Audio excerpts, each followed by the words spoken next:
Tonight marks the 6th night of Hanukkah, and in addition to lighting the candles on the menorah, for many families, food is a big part of the holiday tradition. Our 3 News contributor Doug Tratner took our very own Mike Polk Jr. to Larder in Ohio City to try some traditional Hanukkah specialties. Douglas. Hey, Michael. Where are we at today here? We're at Larder in Ohio City, one of my favorite Jewish delis. Okay, let's check it out. Jeremy, thanks so much for having us. One of my favorite places in all of Cleveland. You're making me blush. Come on. Jeremy opened this place up in about 2018. Yeah.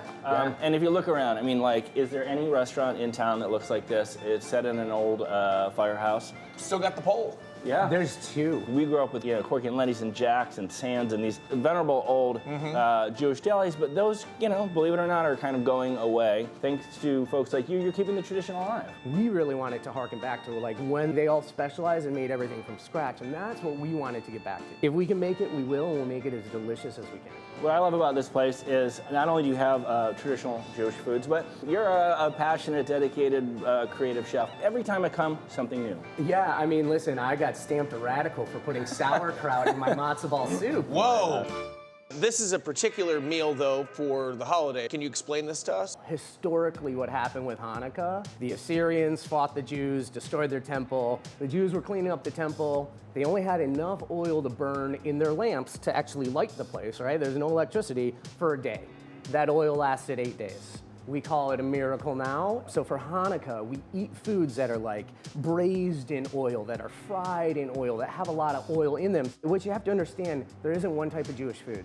Jews live all over the world. So this is kind of a smattering. We call this our Bubby's beef. This is a 30-day dry-aged prime Ohio pasture-raised brisket. We also have fried foods, potato pancakes, latkes. They're really well known. You throw sour cream and applesauce on there, and there's some caviar. I think it's not a latke till the caviar's on there. Well, so, it's nice to have that salty kind of pop. yeah, it comes down to if you find it delicious and you want to do it, just do it.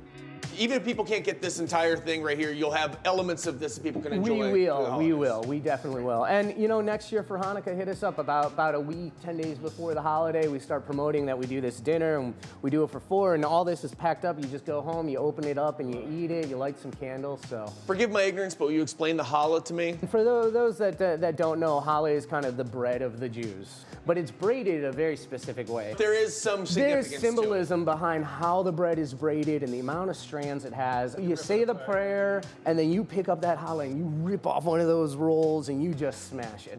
I think that's your introduction into the tribe, man. You're initiated. You ready for this, Doug? That's only part 1 of the initiation. Okay. Oh, no. Thanks for having me. Yeah. And yeah. Happy Hanukkah. Oh, yeah. Did I do it right? Woo! This is a beautiful, beautiful bread.